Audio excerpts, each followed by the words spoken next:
2016년 6월 30일 주일 오전입니다. 이 시각 우리 각자에게 주시는 하나님의 말씀은 사도행전 26장 15절로 18절 말씀입니다. 사도행전 26장 15절로 18절 말씀입니다. 이 시간 우리 각자에게 하시는 하나님의 말씀으로 함께 받겠습니다. 내가 대답하되 주여 니시니이까 주께서 가라사대 나는 내가 핍박하는 예수라. 일어나 내 발로 서라.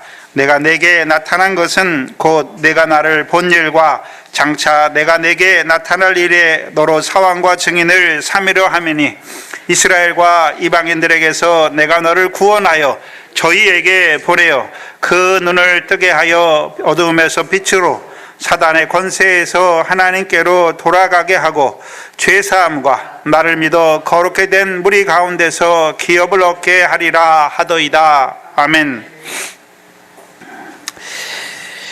바리새인으로 살아가던 바울은 다메섹에서 예수님을 만났습니다.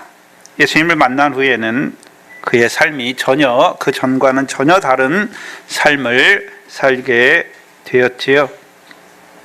다메섹 도상에서 예수를 만났는데 어떤 예수를 만났을까요?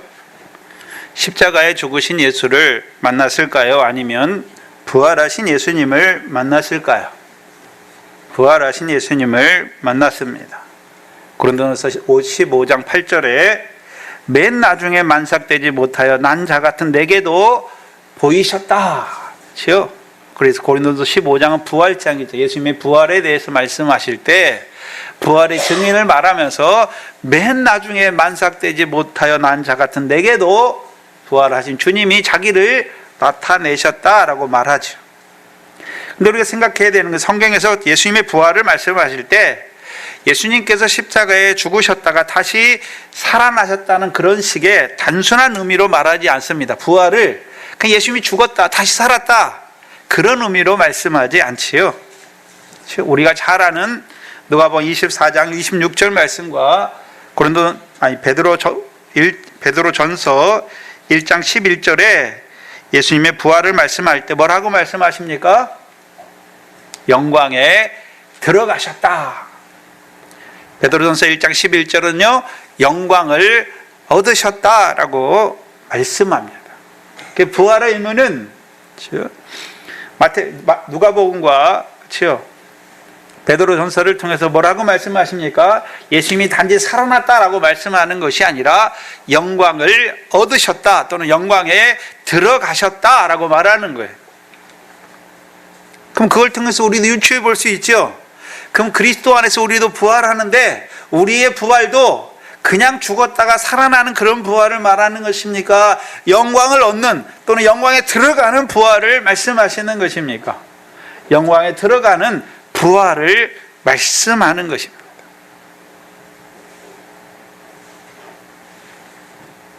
그러면 부활하신 예수님께서 영광에 들어가신 영광을 얻으신 예수님께서 바울을 부르셨잖아요. 왜 부르셨을까요? 그 영광을 보여주셔서 영광으로 영광에 이르게 하시려. 그게 빌립보서 3장 21절이죠. 그가 만물을 자기에게 복종케 하실 수 있는 그의 능력으로 우리의 낮은 몸을 자기의 영광의 몸의 형체와 같이 변케 하시리라. 고린도후서 3장 18절이죠. 고린도후서 3장 18절은 한번 같이 보겠습니다. 신약 289페이지입니다.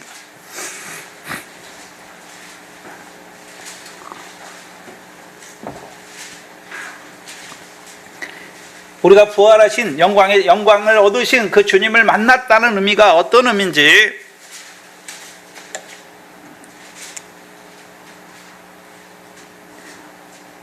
고린도서 3장 18절이 말하죠. 우리가 다 수건을 벗은 얼굴로 거울을 보는 것 같이 누구를 봅니까? 주의 영광을 보매. 그럼 주의 영광을 본다는 말은 부활하신 주님을 만났다는 것이죠. 영광을 얻으신 주님을 봤다는 것이죠. 그럼 보는 자들은 어떻게 됩니까? 저와 같은 형상으로 변화하여 영광에 이르리니라고 말씀하시죠. 그럼 저와 같은 형상으로 변한다라고 말씀하시죠. 예수님의 형상은 어떤 형상입니까? 영광의 형상이죠. 그렇죠? 영광의 형상이죠. 그래서 우리에게 그 부활하신 주님의 영광을 보여주시는 이유가 무엇입니까? 저와 같은 영광으로 우리를 변화시켜서 그 영광으로 영광에 이르게 하시는 것입니다. 그럼 바울을 영광을 얻으신 주께서 자기를 보여주셨잖아요. 그렇죠? 영광을, 예수님의 부활의 영광을 보여주신 것이죠. 보여줬다는 의미는 이제 먼저 바울을 어떤 자로 세우는 것입니까? 영광으로, 영광에 이르게 하시는 것이죠. 그러면 우리가 근본적으로, 그렇죠? 그 예수님을 이 땅에 보내신 분이 누구십니까? 하나님 아버지시죠. 요한복음 1장 14절이죠. 말씀이 육신이 되어 우리 가운데 거하심에 우리가 그 영광을 보니, 누구의 영광입니까? 독생하신 하나님의 영광.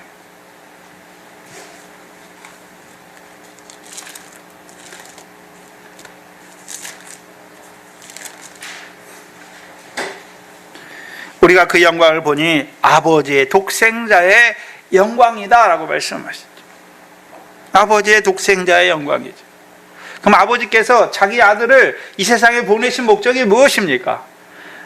물론 십자가를 통해서 하나님의 백성을 죄에서 구원하시는 목적도 있지만, 그 십자가에 죽은 예수를 하나님이 다시 부활하게 하셔서 그 부활을 통하여, 그 부활을 믿는 자들에게요, 아버지의 독생자의 영광을 보여주시는 것이죠. 왜요? 그 독생자의 영광을 통해서, 그렇죠? 이제 하나님의 영광을 보는 자들로 세우시는 것이죠. 세우실 뿐만 아니라, 그렇죠? 우리가 그 영광을 보지만 영광에 이르지 못하니까 우리에게 은혜와 진리로 충만하게 하시는 것입니다.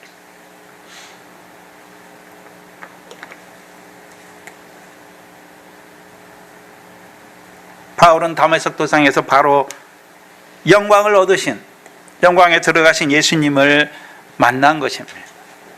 여러분을 만나셨습니까? 여러분을 만나셨나요? 네? 영광을 받으신 주님을 만나셨나요? 주님의 영광을 보셨나요? 어떻게 할 수 있습니까? 오늘도 우리가 이 땅에 살지만 우리의 소원이 무엇입니까? 하늘에 계신 아버지 하나님께서 갚으시는 그 상과 영광을 바라보는 자가 되었습니까? 주님의 영광을 본 자입니다. 그런데 사도행전 9장은 부활하신 예수님을 만난 것을 어떻게 말합니까? 빛이 바울을 둘러 비친 것으로 말하죠. 빛이 바울을 둘러 비친 것으로 말한단 말이죠. 그리고 그 후에, 사도행전에서 그 후에 바울이 다메섹에서 영광을 얻으신 부활하신 예수를 만난 경험을 말할 때, 사도행전 9장에서는 직접 경험한 것을 말하는 것이고, 이제 그 만난 경험을, 부활하신 예수님을 만난 그 경험을 말할 때에 한 번은 큰 빛이 자기를 둘러 비쳤다 말하고, 다른 한 번은 해보다 더 밝은 빛이 자기를 둘러 비친 것으로 말한단 말이죠. 근데 우리가 생각해 봐야 되는 것은, 바울은 다메섹에서 부활하신 예수님을 한 번 만났지 않습니까? 예? 빛의 역사가 한 번 있었는데 왜 그것을 말할 때마다 달라집니까? 왜 달라지나요? 왜 그럴까요? 바울이 여기서는 이렇게 말하고 저기서는 저렇게 말하고 그런 것이 아니죠. 바울의 믿음이 자랐기 때문에 그런 것이죠. 바울의 믿음이 자라기 때문에. 바울의 믿음이 자라는 만큼, 그럼 우리가 믿음이 자란다는 것은 어떤 의미일까요? 예수에 대해서 더 알면 더 아는 만큼, 믿음이 자란다는 것은 그만큼 예수에 대해서 더 깊이 아는 거예요. 밝히 아는 것이죠. 우리가 예수에 대해서 아는 만큼 예수에 대해서 말할 수 있고, 그렇죠? 아는 만큼, 그 영광을 본 만큼. 근데 영광이 다 똑같습니까? 별의 영광이 있고 달의 영광이 있고 해의 영광이 있습니까? 별의 영광이 있고 달의 영광이 있고 해의 영광이 있지 않습니까?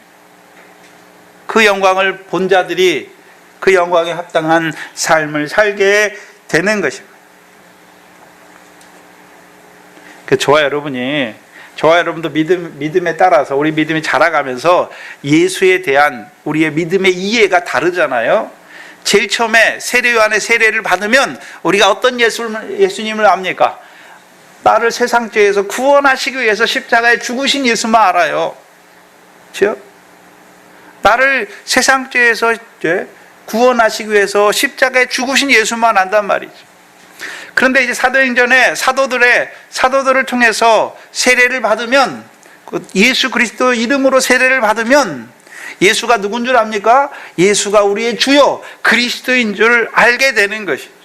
이제 죄사함뿐만 아니라 우리에게 성령을 부어주시는 그리스도인 것을 알게 되는 것이죠.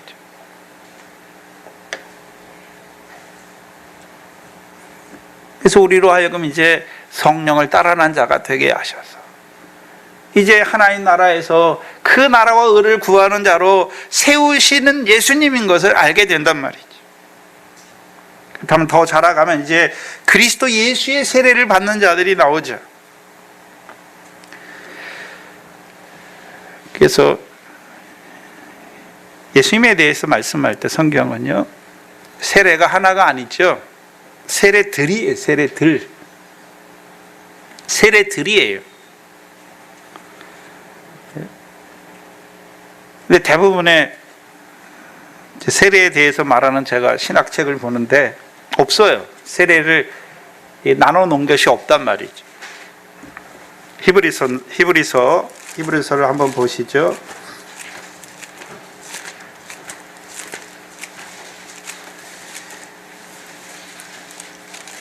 신약 357페이지입니다. 전후죠. 히브리서 6장 1절로 2절이죠. 1절 2절입니다. 히브리서 6장 1절로 2절인데 성근이가 크게 읽어봅니다.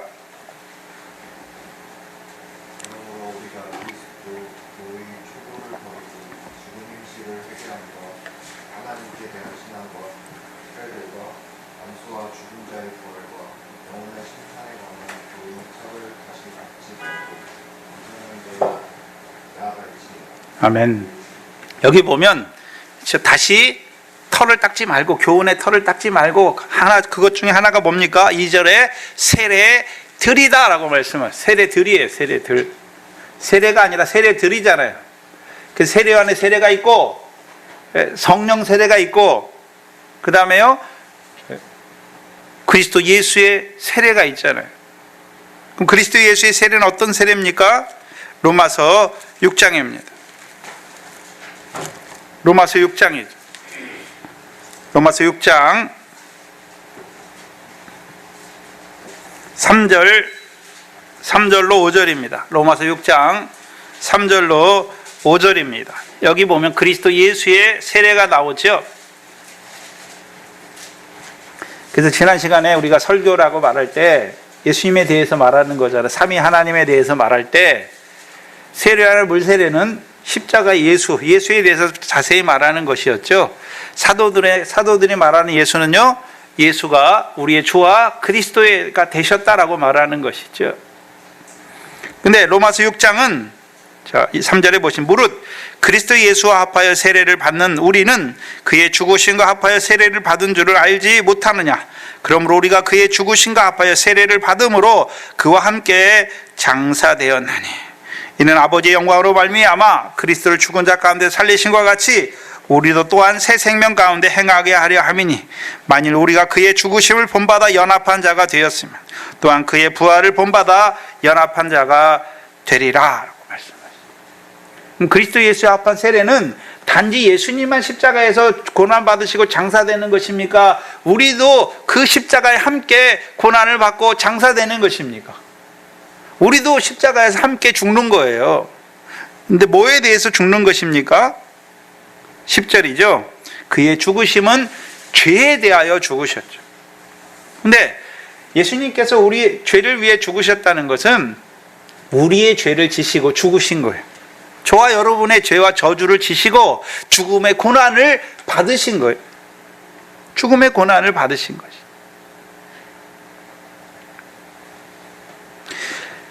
주의 죽으심은 죄에 대하여, 우리의 죄에 대하여 죽으셨죠.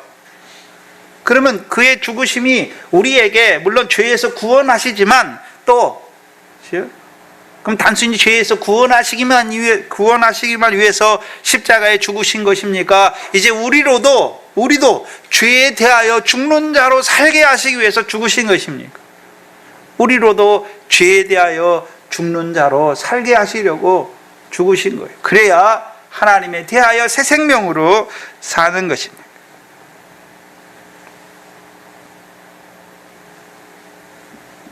이게 다르잖아요. 우리가 믿음이 어렸을 때 십자가와 믿음이 자랐을 때 십자가와 이제 믿음이 장성한 자의 십자가. 그렇죠? 그럼 이제 믿음이 더 자라가면 그리스도 예수 앞한 세례보다 더 자라가면 이제 어떤 십자가입니까? 예수님만 십자가에서 고난받고 죽임을 당하는 것이 아니라 나도 주와 복음을 위하여 목숨을 잃는 자리까지 자라가는 것이죠. 그래서 히브리서 3장 1절에는 그러므로 함께 하늘의 부르심을 받은 거룩한 형제들아 우리의 믿는 도리의 사도시며 대제사장이신 예수를 깊이 생각하라 라고 말씀합니다. 깊이 생각하라. 그렇죠? 제가 이번에도요 중국에 가서 제가 마태복음을 다 했잖아요. 한 걸 이제 다시 그분들에게 이제 거긴 좀 시간이 자유로우니까, 그렇죠? 그걸 증거할 때 제가 했던 본문인데 다시 새롭게 하나님이 더 깊게 깨닫게 하시더라고요. 에스겔과 이사야 본문을 주로 했는데, 그렇죠? 이사야를 하면서 그 전에 깨닫지 못하던, 보지 못하던 것들을 하나님이 척척 열어주셔서 막 보여주시더라고. 그 에스겔서의 말씀도, 그 36장의 말씀도, 36장, 37장의 말씀도 그것을 예수님의 십자가와 부활의 사건으로 연결시켜서 쫙 보여주시더라고. 그 37장에 그 에스겔 골짜기에 마른 뼈가 나오잖아요. 마른 뼈가. 그래서 여호와께서 그 다니엘을 통해, 에스겔을 인자야 부르시고 그를 대언하게 하셔서 그 마른 뼈들을 살리시죠. 그것을 뭐라고 말씀하시면 무덤 가운데 죽은 자를 일으키셔서 거룩한 성에 이스라엘 땅에 돌아가게 하신다라고 말씀하세요. 그 예수님 십자가에서 이루어지잖아요. 예수님이 십자가에 죽으신 후에 휘장이 찢어지고 땅이 진동하고 바위가 터지고요. 죽은 자들이 무덤에서 일어나시죠. 그러면 이 에스겔은 뭘 봤습니까? 예수님의 십자가로 이루실 것을 미리 본 거예요. 그게 대언이에요, 대언.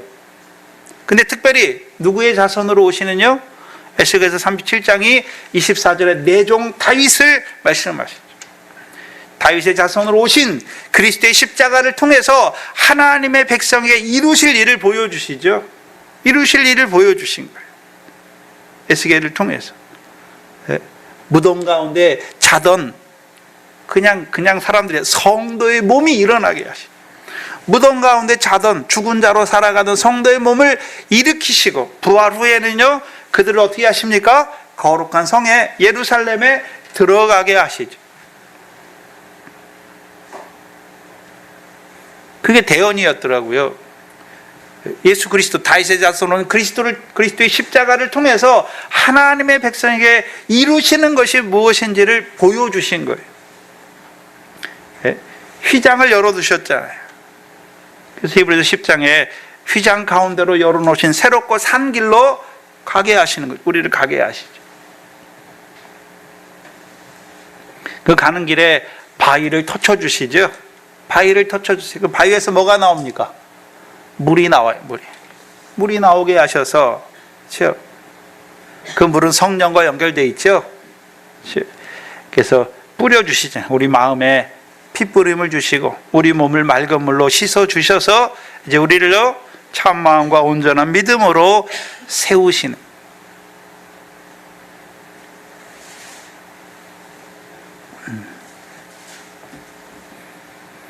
그래서 깊이 아는 거예요. 그래서 우리가 예수에 대해서 아는 만큼 예수에 대해서 말하는 것이고 아는 만큼 그 영광에 합당한 자로 살아갈 수 있는 것이죠. 물세례 받으면요 광야에서밖에 못 살아가요. 광야에서 예수 그리스도의 세례를 받아야 성령을 따라놔야 이제 하나님 나라에 들어가서요 기도와 구제, 상이 있는 기도와 구제할 뿐만 아니라 이제 밀과 보리에 결실하는 자로 살아가는 것입니다. 다윗의 자손이신 그리스도 예수 앞한 세례를 받아야 이제 육체와 함께 종과 욕심은 십자가의 죄에 대하여 죽는 것, 십자가의 죄에 대해 죽어야 이제 성령으로 살고 성령으로 행해서 성령의 열매를 맺는 몸으로 사는 것이죠. 아는 만큼 삶이 달라지는 거예요. 오늘 왜 우리가 이렇게 살고 있습니까? 알긴 아는데 그 빛이 힘있게 역사하지 못하는 것이죠.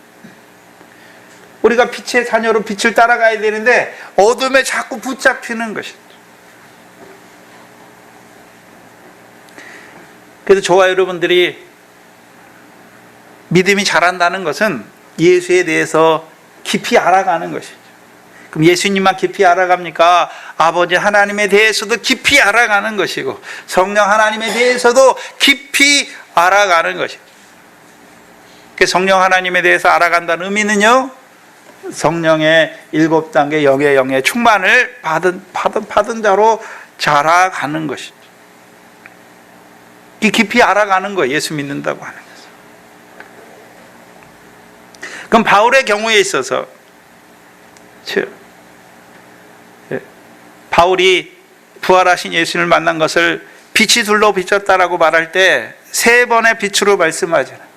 처음엔 빛으로 말씀하시고 두 번째는 큰 빛으로 말씀하시고 세 번째는 해보다 밝은 빛이 자기를 둘러 비쳤다라고 말씀하시는 것이죠. 그럼 바울의 경우에 있어서 바울이 예수를 깊이 알아가는 과정을 우리에게 보여주신단 말이죠. 사도행전 9장 15절을 보시면 바울을 다메섹에서 부르신 후에 아나니아를 통해서 바울을 왜 택했는지를 하나님이 나타내 주시죠.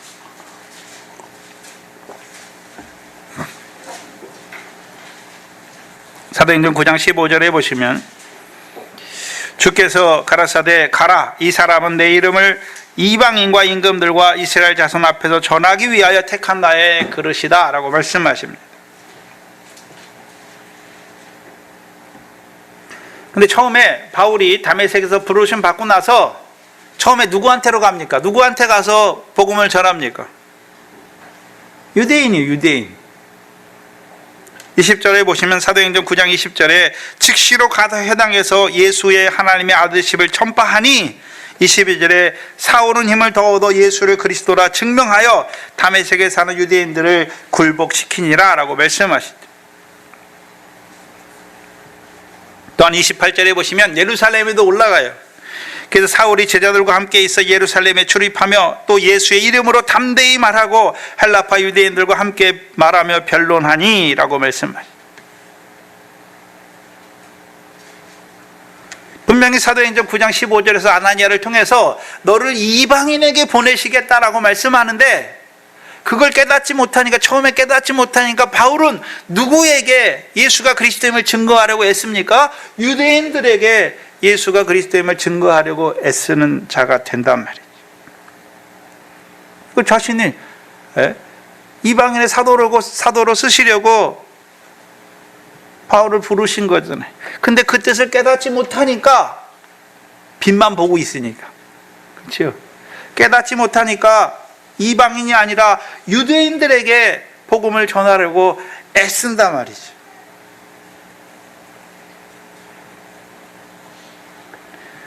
그런 거를 사도행전 22장에 보시면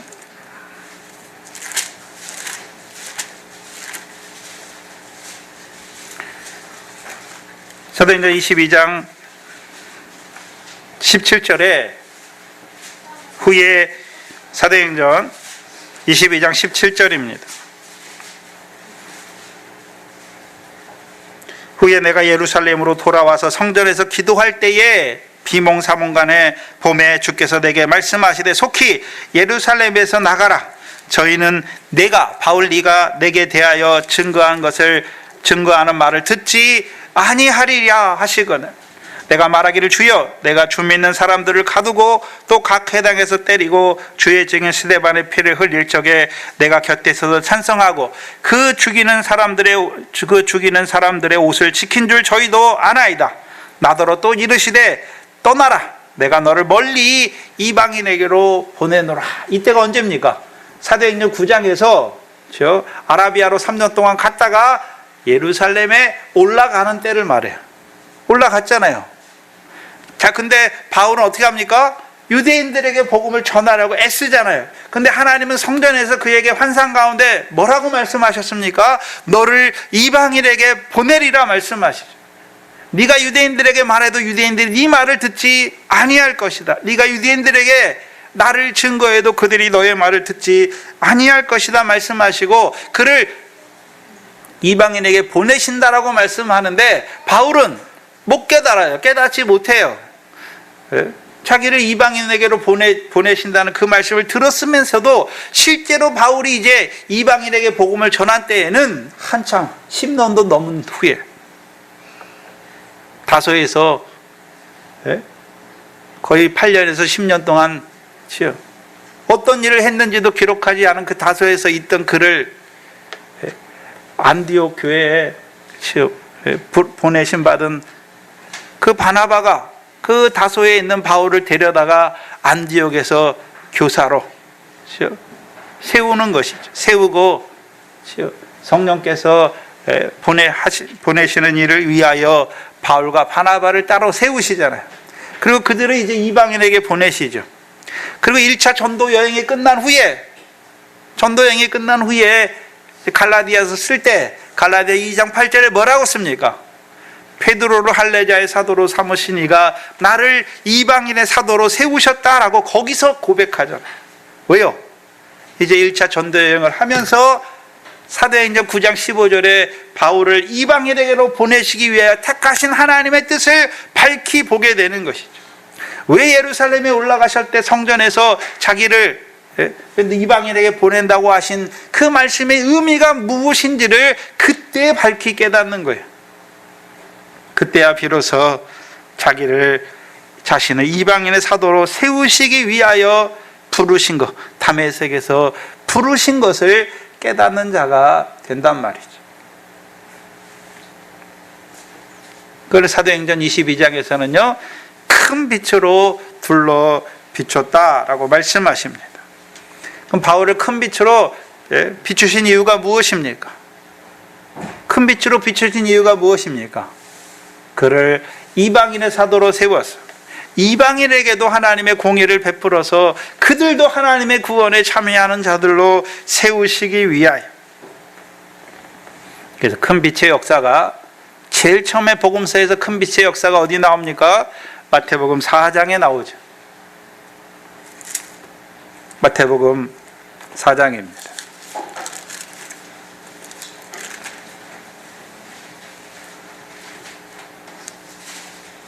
12절로 16절 말씀이죠. 예수께서 요한의 잡히심을 들으시고 갈릴리로 물러가셨다가 나사렛을 떠나 스불론과 납달리 지경 해변에 있는 가버나움에 가서 사시니 이는 선지자 이사야로 하신 말씀을 이루려 하심이라. 일러스되 스불론 땅과 납달리 땅과 요단강 저편 해변길과 이방의 갈릴리여, 흑암에 앉은 백성이 큰 빛을 보았고 사망의 땅과 그늘에 앉은 자들에게 빛이 비추었다 말씀을. 여기 흑암에 앉은 백성이 무슨 빛을 봤습니까? 큰 빛을 봤잖아요. 그럼 예수님께서 이 땅에 빛으로 오셨다라고 말씀하실 때는 큰 빛인데 이방의 빛으로 오신 것이죠. 그래서 흑암에 앉은 자들에게 큰 빛을 통하여 그들을 하나님의 백성으로 부르시는 것이죠. 그게 마태복음 4장이에요.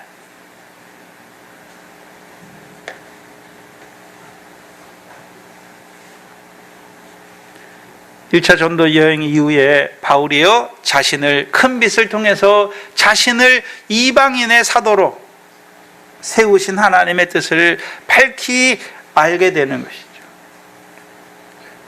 그래서 큰 빛의 역사를 바울을 통해서 뭐라고 말씀하셨습니까? 나사렛 예수다.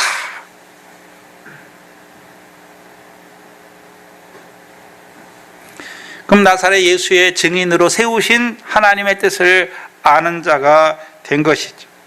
근데 사도행전 26장에서는 이제 아그리빠 왕과 총독과 가이사랴 고관 대작들 앞에서는 뭐라고 말씀합니까? 해보다 밝은 빛이 자기를 둘러 비춘 것으로 말씀합니다. 예루살렘 유대인들 앞에서는 사도행전 22장에 예루살렘에 있는 유대인들 앞에서는 큰 빛으로 말했는데, 자신이 다메섹에서 경험한 것을 큰 빛으로 말씀했는데, 사도행전 26장에서는요 해보다 밝은 빛이 비쳤다라고 말씀하시죠. 그렇다면 사도행전 22장과 26장은 차이가 얼마 없잖아요. 갭의 차이가, 즉 시간적 차이가 없어요. 별로. 22장에서 예루살렘에 올라가서 22장의 유대인들 앞에서는 큰 빛으로 말했다가 26장에 아그리빠와 그 사람들 앞에서는 이방의 총독과 대작들 앞에서는 해보다 밝은 빛이 자기를 둘러 비쳤다라고 말하잖아요. 그 사이에 바울의 믿음이 자란 것이죠. 바울이 깨닫는 바가 자란 것이죠. 깨닫는 바가 있었다는 것이죠. 예수에 대해서 깊이 알게 된 것이죠. 큰 빛을 통해서는 자기를 이방인의 사도로 세우신 뜻을 알았고, 그러면 해보다 더 밝은 빛을 통해서는 자신을 어떤 자로 세우신 걸 알았습니까? 사왕과 증인으로 세우신 하나님의 뜻을 알게 되었다는 것이죠. 그러면 바울을 하나님이 큰 빛을 통해서 이방인의 사도로 세우셨을 뿐만 아니라 이제 해보다 밝은 빛을 통해서 자신을 사왕과 증인으로 세우신 것까지 바울이 어떻게 됩니까? 깨닫게 되는 거예요.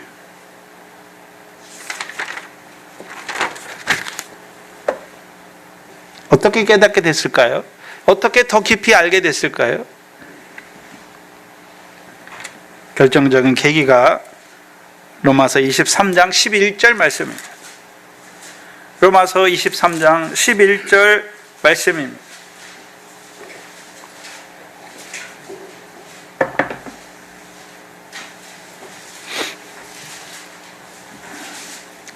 로마서 23장 11절 말씀이에요.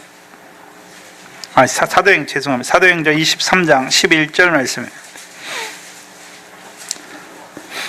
그날 밤에 주께서 바울 곁에 서서 이르시되 담대하라. 내가 예루살렘에서 나의 일을 증거한 것 같이 로마에서도 증거하여야 하리라. 이 사도행전 23장 11절 말씀을 통해 자신을 이방인의 사도로, 이방인의 사도인 자신을 왜 예루살렘에 하나님이 올라가게 하셨는지를 깨닫게 되는 거예요. 밝히 깨닫게 되는 거예요. 자신은 할례자의 사도들도 있는데 왜 이방인의 사도인 자신을 예루살렘에 올라가게 하셨는지를 처음엔 잘 몰라요. 그러니까 로마서를 기록할 때는 어떻게 이해했습니까? 자기를 예루살렘에 왜 하나님이 보내신 것을 이해했습니까? 유대인들의 남은 자 중에 은혜로 택하심을 따라 남아있는 자들의 구원을 위해서 자기를 보내시는 것으로 알았단 말이죠. 그리고 그 예루살렘에서 로마로 가서 로마에서 서바나로 가려고 경행했지요. 근데 그 바울의 경영이 다 깨어지게 하셨잖아요.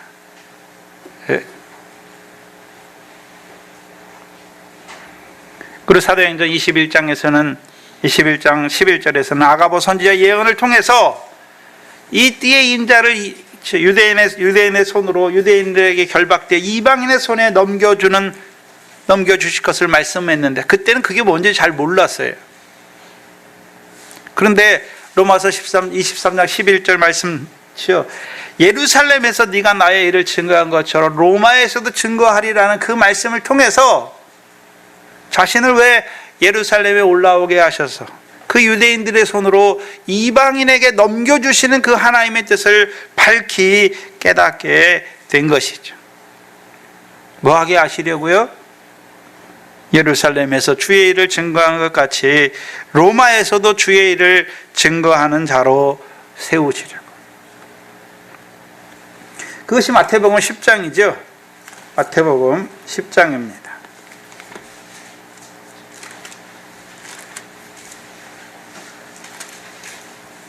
마태복음 10장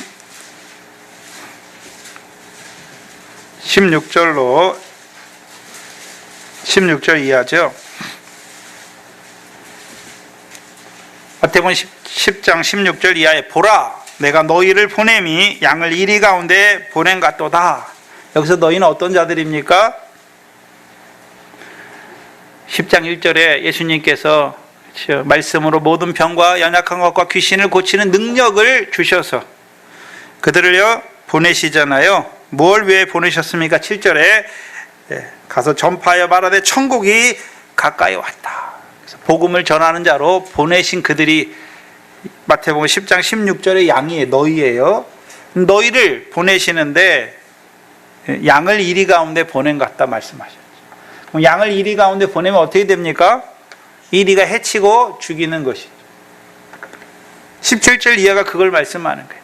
복음을 전하는 그것 때문에 너희가요 이리와 같은 자에게 해함을 받고 핍박을 받고 죽기까지 할 것을 말씀하신 것이죠. 17절에 사람들을 삼가라 저희가 너희를 공회에 넘겨주겠고 저희를 회당에서 채찍질하리라. 또 너희가 나를 인하여 총독들과 임금들 앞에 끌려가리니 이는 저희와 이방인들에게 뭐가 되게 하시려고요? 증거가 되게 하시려고.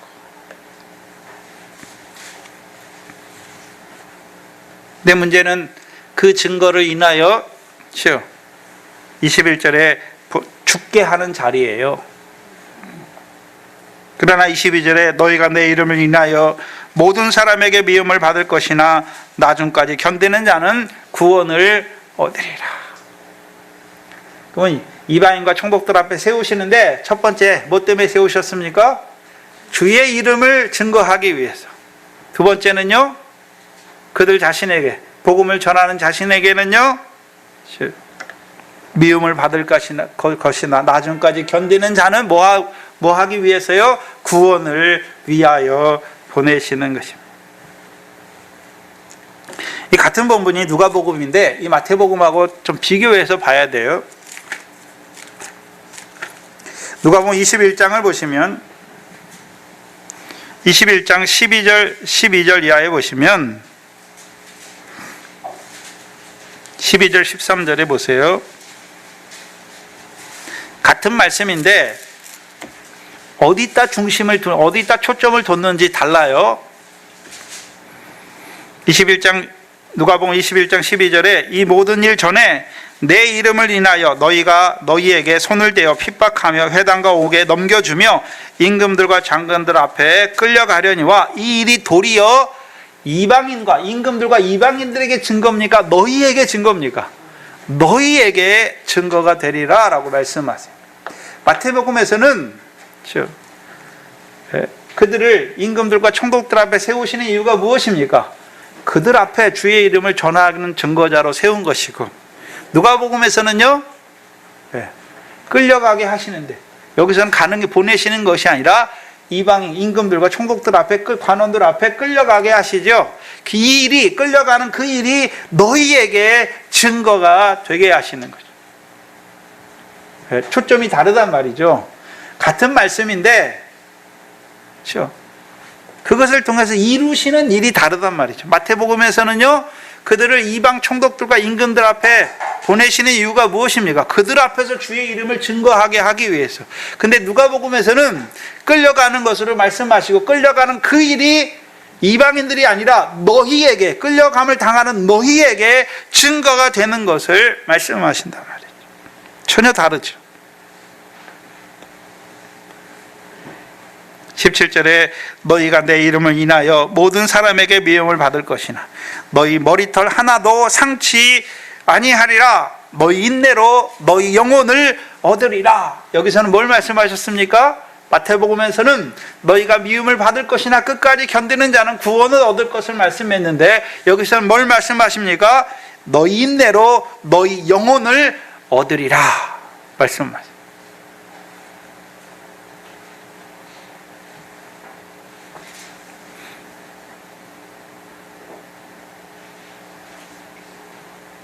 여기 말씀하는 인내로 너희 영혼이 영혼을 얻는다라고 말씀하시죠. 여기서 말씀하는 인내는 마태복음 24장이에요. 24장에 인내는 언제 필요합니까? 인내는 언제 필요한가요? 환난 때 인내가 필요한 거죠. 마태복음 24장을 보시죠.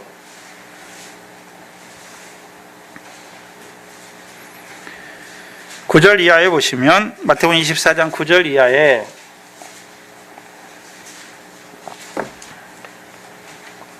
그때 사람들이 너희를 어디에 넘겨줍니까? 환난에 넘겨주겠으며 너희를 죽이리니 너희가 내 이름을 인하여 모든 민족에게 미움을 받으리라. 왜 모든 민족에게 미움을 받습니까?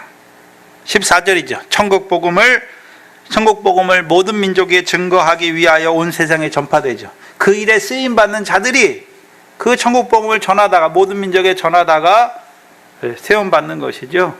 받는 환난이에요. 첫 3년반 환난을 말씀하시는 것이 아니라 그 전에 모든 민족, 복음을 모든 민족에 전하는 그 일에 쓰임받는 자들에게 주시는 환난을 말씀하시죠. 그럼 그들에게 이 환난을 왜 주십니까? 그들을 왜 복음을 인하여 이방의 임금들과 관장들 앞에 끌려가게 하셔서 핍박을 받게 하시고 고난을 받게 하시는 것입니까? 왜 그렇게 하시나요? 계시록 20장 4절이잖아요. 예수의 증거와 예수의 이름을 증거하기 위해서. 근데 그것이 예수의 증거와 하나님의 말씀을 인하여 목배임을 받는 증거가 되는 거예요. 죽게 하시잖아요. 즉 영혼의 구원이죠.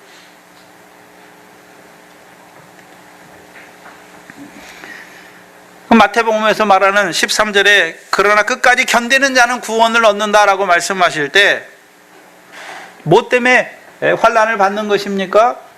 천국 복음을 모든 민족, 세상의 모든 민족에게 증거하기 하다가 그것 때문에 환난을 받는 자들.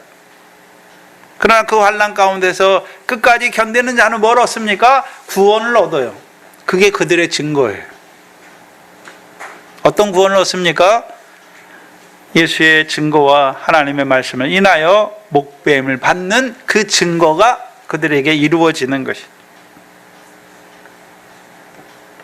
근데 그것을 누가복음에서는 너희 영혼이 영혼을 얻는다라고 말씀하시죠.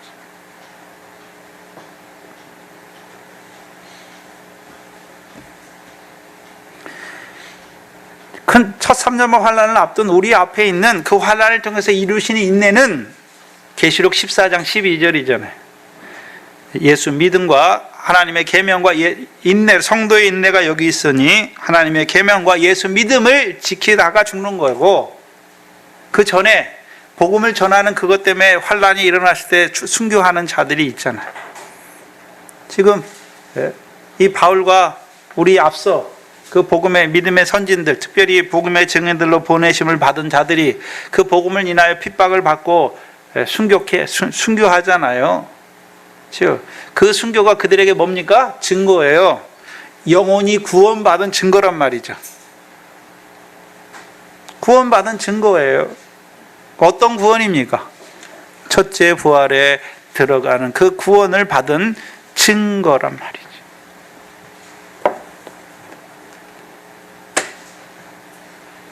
그럼 영혼을 얻는다는 의미는 우리가 잘 아는 베드로전서 1장 10절이죠. 저희 믿음의 결국 영혼의 구원이죠. 그러면 총독들과 이방의 관장들 앞에 끌려가게 하셔서 거기서 핍박을 받고 죽게 하시는 거, 그들의 믿음의 결국이 어디 있는지를 보여주시잖아요. 그들의 믿음의 결국이 어디 있습니까? 의를 인하여 핍박을 받는 것을 기뻐하고 즐거워하는 자가 됐고, 주를 위하여 목숨을 잃는 자가 된 것을, 그 자리까지 믿음이 자라간 것을 보여주시죠. 그래서 저희의 믿음의 결국이 무엇인지를 오늘 우리에게 증거하는 거예요. 오늘 우리에게. 그럼 그들의 믿음의 결국이 무엇이었습니까? 주를 위해 목숨을 잃는 그 증거가 있었단 말이죠.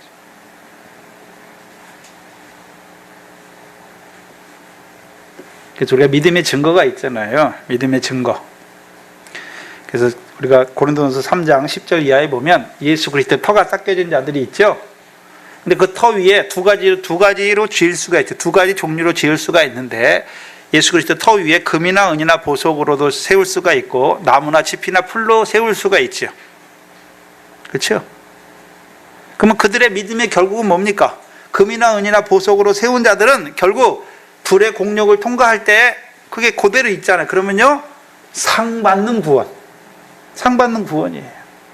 근데 불의 공력을 통과할 때 타잖아요. 나무나 집이나 풀로 세운 거 다 타잖아요. 그럼 그들의 믿음의 결국은 뭡니까? 해 받는 구원이에요. 구원을 어때? 불 가운데서 얻잖아요. 해 받는 구원이란 말이죠. 그럼 복음의 증거자들을, 그쵸, 총독들과 이방인들 앞에 끌려가게 하셔서 그들에게 그 복음을 인하여 핍박을 받게 하고 죽기까지 하게 하시잖아요. 그 증거가 무엇이, 어떤 증거입니까? 첫째 부활에 들어가게 하시는 증거가 되게 하신단 말이죠.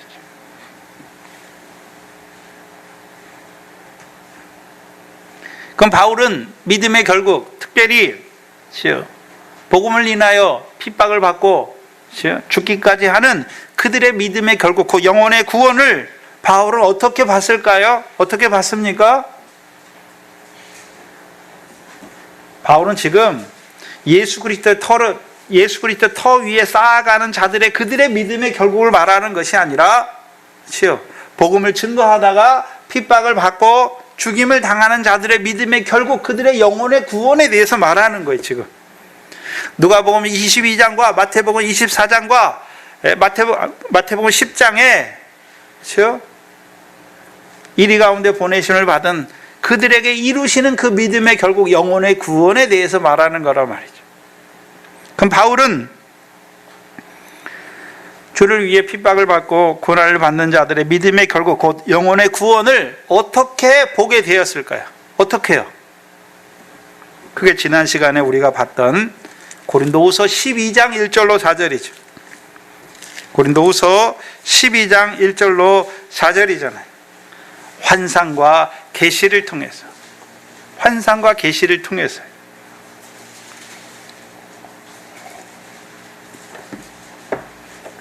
그것을 사도행전 12장 16절에서는 장차 내가 내게 나타날 일이었죠. 주께서 그에게 장차 보여주신 거예요. 고린도후서를 쓸 때 14년 전에 환상과 계시를 본 것을 말하잖아요. 고린도후서를 쓸 때가 거의 54년에서 56년 사이에요. 그러면 14년 전이니까 42년, 43년, 대개 43년을 말해요. 그럼 43년에 바울이 어디 있었냐면 길리기아 다소에 있을 때, 길리기아 다소에, 다메섹에서 그 주님을 본 걸 만난 걸 말한 것이 아니라 이제 다소로 보내심 받아서 다소에 있을 때 주께서 그에게 환상과 고린도후서 12장 1절에 환상과 계시를 보여주신 것이죠. 근데 고린도후서 12장 1절로 4절의 환상은 뭐에 대한 환상이었습니까? 셋째 하늘에 대한 환상이었죠. 셋째 하늘에 대한 환상과 계시였어요. 그럼 셋째 하늘에 끌려 올라갔잖아요. 근데 성경은 이제 고린도후서 12장 4절에 셋째 하늘을 말할 때 뭐라고 말씀합니까? 낙원에 이끌려 갔다라고 말씀해요. 낙원에. 그럼 셋째 하늘이 보이는 하늘입니까? 영원히 가는 낙원을 말씀합니까? 영원히 가는 낙원을 말씀하는 거예요. 육신의 눈으로 보이는 하늘을 말씀하시는 것이 아니라 영원히 가는 낙원이잖아요. 그래서 예수님께서 우편강도가 예수님을 고백하잖아요. 네? 주의 나라에 임할 때 나를 기억하옵소서 하니까 예수님께서 그 우편강도에게 뭐라고 말씀합니까? 오늘 내가 나와 함께 어디에 있겠다고요? 낙원에. 그러면 부자가 죽어서 낙원에 그 우편강도가 죽어서 간 낙원입니까? 아니, 살아서 가는 낙원입니까? 그 육신은 죽고 영원히 거는 낙원입니까? 영원히 가는 낙원을 말씀하시는 거예요. 저와 여러분들은 우리 이 땅에 영원히 살지 않아요. 육신은 끝이 있어요. 끝이 있잖아요. 그 끝을 세상 사람들은 죽었다 말하는 것이고, 성경에서 뭐라고 말합니까? 육신을 벗어버리고 영원히 돌아가는 것으로 말한단 말이에요. 돌아가는 거예요.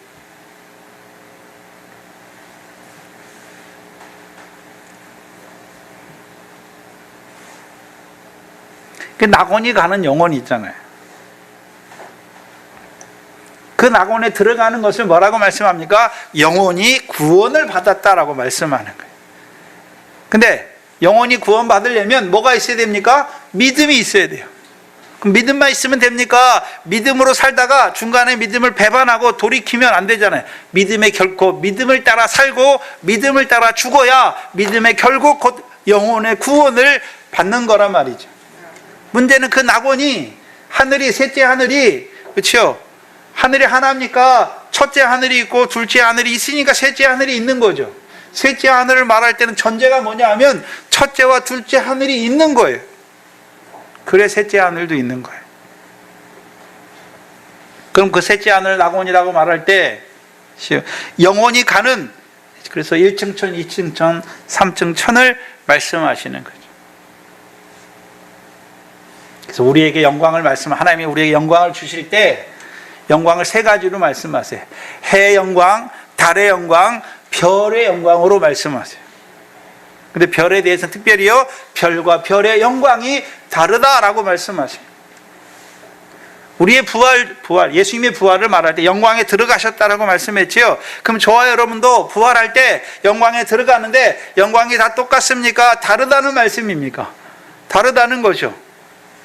별의 영광을 받는 자도 있고 달의 영광을 받는 자도 있고 해의 영광을 받는 자도 있다는 것이.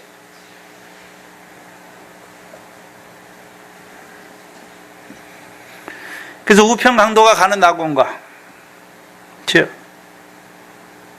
나사로와 같이 이 땅에서 고난을 받은 자들이 가는 낙원과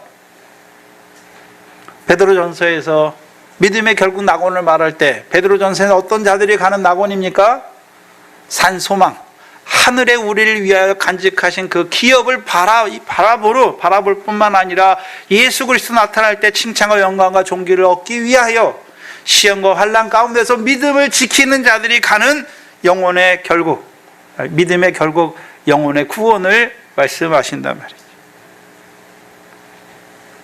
그래서 영혼의 결국은 그렇죠, 그냥 살다가 가는 거야. 믿음의 결국 그 영혼의 구원이. 믿음이 있어야 그 믿음대로 영혼의 결국이 이루어진단 말이죠. 영혼의 결국은 뭐로 나눴습니까? 첫째 하늘에 갈 건지 둘째 하늘에 갈 건지 셋째 하늘에 갈 건지 그것이 나누어졌다는 것입니다.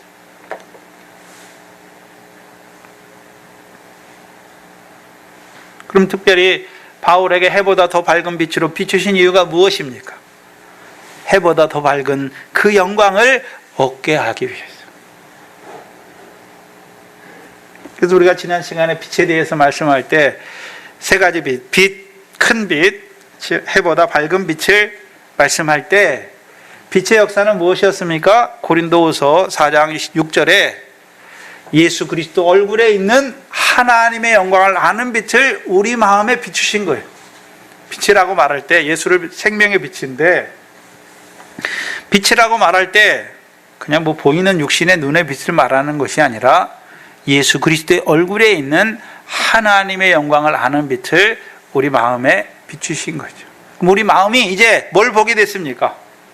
하나님의 영광을 보는 자가 됐단 말이에요. 누구 안에서요? 예수 그리스도 안에서. 그래서 바울이 큰 빛을 통해서 바울이 그 다음에 이루는 역사가 뭡니까? 예수가 그리스도임을 증거하잖아요. 왜요?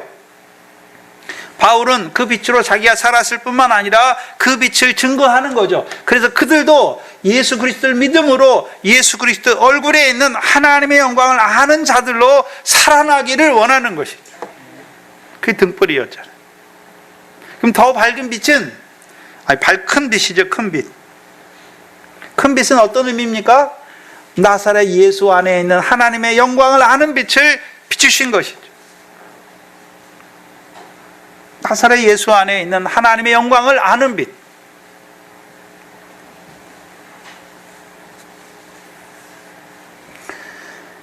그럼 나사렛 예수 안에서 하나님의 영광을 아는 빛을 우리의 마음에 비춰주셨잖아요. 그럼 나사렛 예수는 어떤 의미가 있습니까? 누가복음 1장에 나사렛에 있는 마리아의 몸에 예수님께서 성령으로 잉태되시죠. 근데 그 예수는, 그렇죠, 어떤 예수였습니까? 야곱의 집에 영원히 왕 노릇할 예수죠. 왕이신 예수란 말이죠. 그럼 예수님은 어떤 왕으로 오셨습니까? 시온의 왕이죠. 시온의 왕이에요. 그 시온에서 오시는 구원자죠. 로마서 11장 26절에 시온에서 오시는 구원자예요. 그래서 야곱에게서 경건치 않은 것을 돌이키시고 죄를 없이 하셔서 하나님의 약속, 하늘에서 약속하신 그 하나님의 영생의 약속을 이루어 주시는 왕으로 오신 것이죠. 그럼 우리가 나사렛 예수 안에서 하나님의 영광을 아는 빛을, 하나님의 영광을 알았다는 의미는 어떤 의미입니까? 하나님께서 우리를 위에 예비하신, 약속하신 그 영생의 말씀을 받는 자가 되었단 말이죠. 받았으니까 이제 이 땅에서 무엇을 바라보는 자로 삽니까? 영생에 이르는 열매를 맺기를 바라는 자들로, 또한 그 열매의 증거를 가진 자들로 사는 것이죠. 그렇다면 해보다 더 밝은 빛의 역사는 신랑 예수 안에 있는 하나님의 영광을 아는 빛을 비춰주신 것이죠. 마태복음 16장 21절 말씀으로, 마태복음 16장 21절 말씀으로 예수만 고난받고 죽임을 당하고 십자가에 제3일에 살아나는 것이 아니라 그 말씀을 우리에게 가르쳐 주셨죠.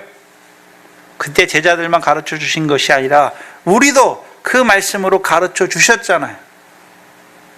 그래서 그 말씀을 이제 깨달았을 뿐만 아니라 그 말씀을 통해서 이루시는 것이 무엇인지를 깨달았을 뿐만 아니라 우리도 그 말씀을 지키는 자들로 살아가게 하시는 것입니다. 우리도 날마다 자기 부인되고 자기 십자가를 지는 자로, 특별히 저와 여러분에게는 그 첫 삼전과 환난을 통하여 예수의 하나님의 계명과 예수의 증거를 인하여 목숨을 잃는 순교자가 되게 하셔서 그 순교자들이 주실 영광을 아는 자들로 세우셨단 말이죠. 그게 바울을 저와 여러분들에게 해보다 더 밝은 빛으로, 특별히 순교를 통해서 이루시는 그 영광을 보여주신 거예요.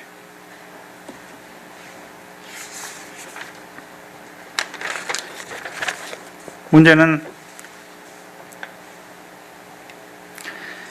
다 같이 있다고 다 깨닫는 게 아니잖아요. 우리 각자에게 비추시는 빛이 다르단 말이죠. 그러면 우리 각자는 나는 어떤 빛으로 하나님이 비춰주셨는가? 빛으로, 아니면 큰 빛으로, 아니면 해보다 더 밝은 빛으로 나를 비추고 계신가?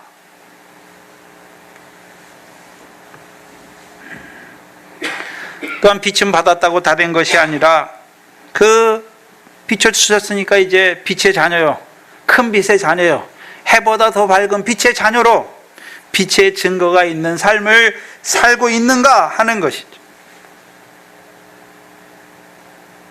우리가 빛으로 비춤 받았어요. 예수 그리스도를 알았잖아요. 예수 그리스도 얼굴에 있는 하나님의 영광을 알았으니까 어떤 자로 살아갑니까? 상이 있는 기도와 구제와 금식과 결실하는 자들로 살아가는 것이고, 나사렛 예수 안에 있는 하나님의 영광을 아는 자가 되었다면 이제요, 하나님의 그 은혜의 경륜을 이루는 열매죠, 열매. 또한 신랑 예수 안에 있는, 예수의 얼굴에 있는 하나님의 영광을 아는 하나님의 영광을 보았습니까? 그러면 이제요, 순교자들에게 주실 영광을 바라보고 이제 그 믿음으로 자라나기를, 신부단장 되기를 바라는 자로 살아가는 것이죠. 저와 여러분이 빛의 자녀인데 다 똑같은 빛의 자녀가 아니에요. 어떤 자는 빛의 자녀고, 어떤 자는 큰 빛의 자녀고, 어떤 자는 해보다 더 밝은 빛의 자녀란 말이죠.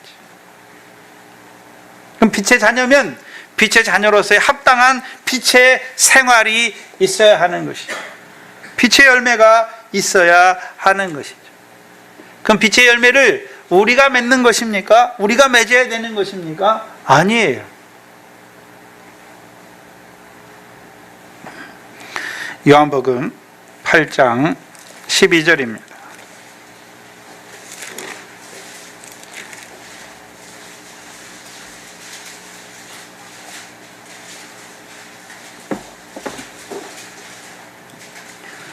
요한복음 8장 12절에 예수께서 또 일러 가라사대 나는 세상의 빛이니 라고 말씀하죠. 나를 따르는 자는 어두움에 다니지 아니하고 생명의 빛을 얻으리라 라고 말씀하죠. 그럼 예수님을 따르는 자, 근데 예수님을 따르려면 예수님이 먼저 세상의 빛인 걸 알아야 예수님을 따라갈 수 있는 거예요. 빛에 둘린 비침을 받았잖아요. 빛의 비침을 받았어요. 그럼 빛의 비침을 받았다고 자기 마음대로 가면 됩니까? 빛 대신 예수님께서 가는 대로 따라가야 되는 것입니까? 빛 대신 예수님께서 가는 대로 따라갈 때 생명의 빛을 얻어서 자라가는 거예요. 더 큰 빛의 비침을 받는 자로 세워져 가는 것이죠.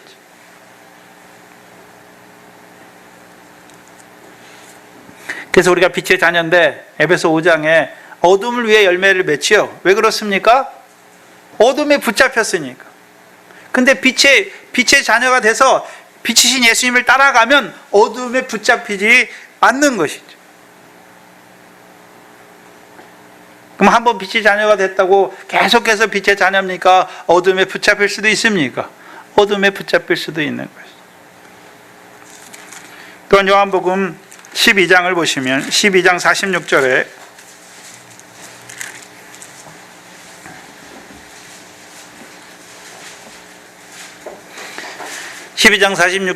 나는 빛으로 세상에 왔으니, 거기 빛으로 할 때 세 가지 빛이야. 빛, 큰 빛, 해보다 밝은 빛으로 세상에 온 것이죠. 왔으니 무릇 나를 뭐 하는 자요? 믿는 자는 어둠에 거하지 않게 하려 함이로다.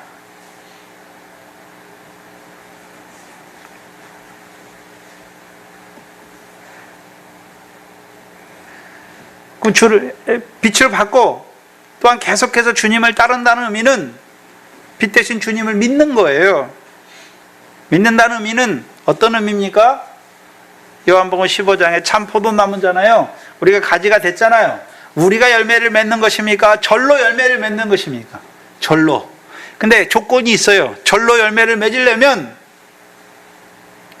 이 포도나무 가지가 포도 뿌리에서부터 나오는 진액을 계속해서 어떻게 됩니까? 흡수해서 자라가야 하는 거예요. 자라가야 하는 거예요. 우리도 빛의 자녀잖아요. 주께서 우리에게 빛으로 비추셨죠. 물론 각자 빛이 다르지만 빛으로 비추셨다면 우리가 계속해서 빛 대신 예수님을 따라갈 때 절로 빛의 열매를 맺는 거예요. 우리가 맺는 것이 아니라 빛의 열매를 맺는 것이.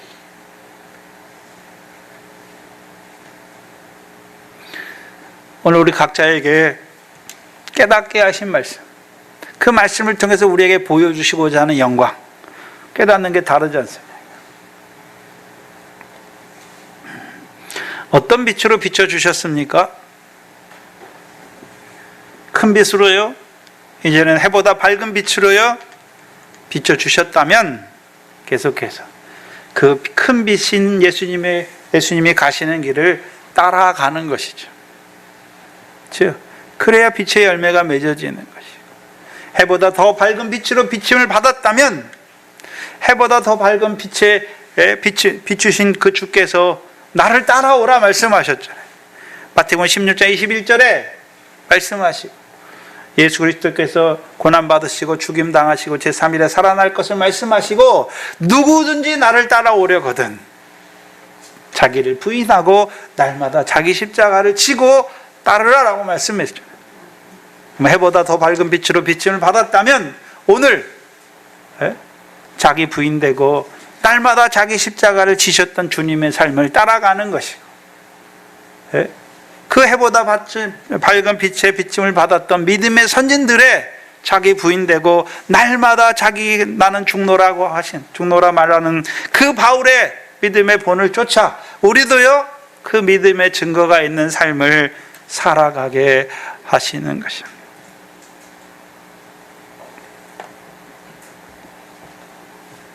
오늘도 그 빛으로 말미암아 저와 여러분의 생명이 자라기를 주의 이름으로 축원합니다. 기도하겠습니다.